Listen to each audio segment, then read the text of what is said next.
बिस्मिल्लाहिर्रहमानिर्रहीम। अस्सलाम अलैकुम। एक बुढ़िया सर पर गठरी उठाए हुए जा रही थी। एक खूबसूरत नौजवान आता है और कहता है, अम्मा ये गठरी किधर लेकर जा रही हैं? लाएं मुझे दे, मैं उठाता हूँ।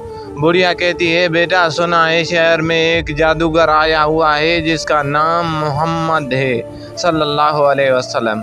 जो उससे मिलता है या उससे बात करता है वो उसी का हो जाता है। मैं उसी के डर से ये शहर छोड़कर जा रही हूँ। मंजिल पर पहुँचाकर जवान ने बुढ़िया का सामान सर से उतारा और उससे इजाज़त चाही।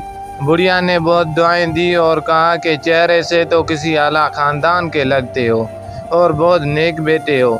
तुमने मेरी मदद की है, मेरी नसीहत मानो। तुम भी उस जादूगर से बचकर रहना। अरे हाँ, मैं तुम्हारा नाम तो पूछना भूल ही गई। बेटा क्या नाम है तुम्हारा? वो जवान मुस्कुरा के कहता है, अम्मा जी मेरा नाम है मोहम्मद सल्लल्लाहु अलैहि वसल्लम। ये सुनना था कि बुढ़िया ने कहा, ए अल्लाह के नबी सल्लल्लाहु अलैहि वसल्लम, फिर मुझे भी कलमा पढ़ा दें। सुभान अल्लाह। दोस्तों, ये थी हमारी आज की वीडियो। आपको कैसे लगी अपनी राय से ज़रूर आगाह कीजिए और अगर पसंद आई है तो इसे लाइक और शेयर ज़रूर करें। इंशाअल्लाह हमारी मुलाकात अगली वीडियो में होगी। तब तक के लिए इजाज़त दीजिए। अल्लाह हाफिज़।